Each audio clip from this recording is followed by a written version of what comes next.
So give me an estimate. At this point, you have about 6 restaurants and you're the owner of those 6 restaurants?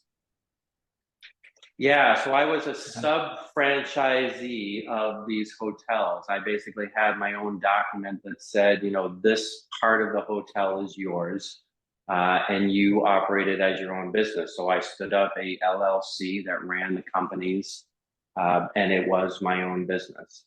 And the restaurant was part of the hotel, you're saying? Yeah. And Okay. we tried our best to create a unique experience for the restaurant outside of the hotel with its own name and its own entrance. And we had different things at these different restaurants to try and draw people in from the outside public, which is, that's the route in the restaurant world in hotels. That's fascinating. Can you help the viewers understand what's like your age right now when you own these 6 restaurants, you're sub-franchising? How old are you? I did that from 18 to 25. And when Okay. I say that, I always think of this, which is at 18, I opened the first restaurant, and the very first hurdle I thought, geez, this is a deal killer, and here's where it ends, was I needed a liquor license. In Massachusetts at that time, and I think it's still the same, you had to be 21 and you had to go through a course to have a liquor license. And so Yeah. I call a cousin of mine and say, hey, Kristen, would you mind being the person on my liquor license here at the store?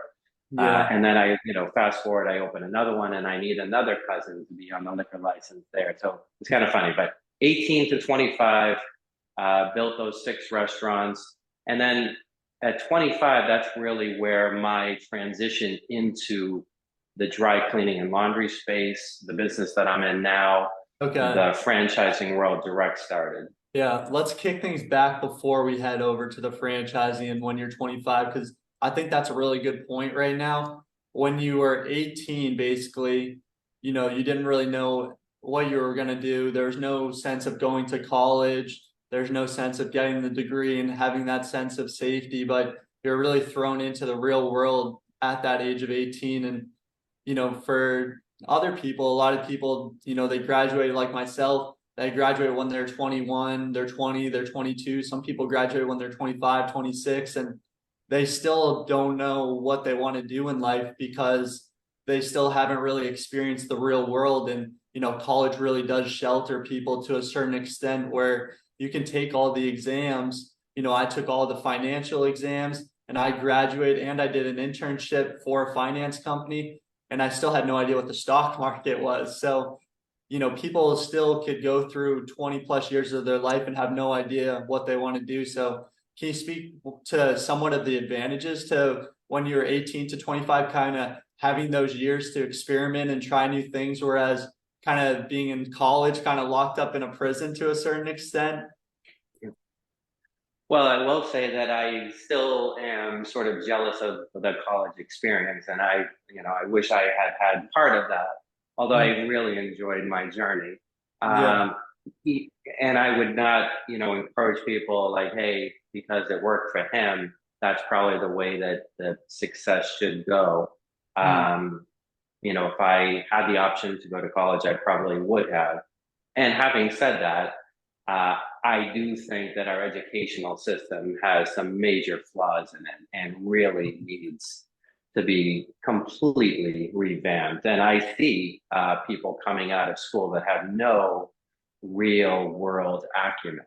They could never balance a checkbook. They can't even figure out how to open a checking account. And I really think that the educational system is doing a disservice. I see some of the things that college kids are working on, and it's just silly to me. yeah, So yeah, I do have some thoughts and opinions on that in hindsight, but in terms of my journey, it was, I called it in real time, the University of Hard Knocks, and it really was that. I mean, you're learning like how do I set up a payroll account and how do I set up an LLC?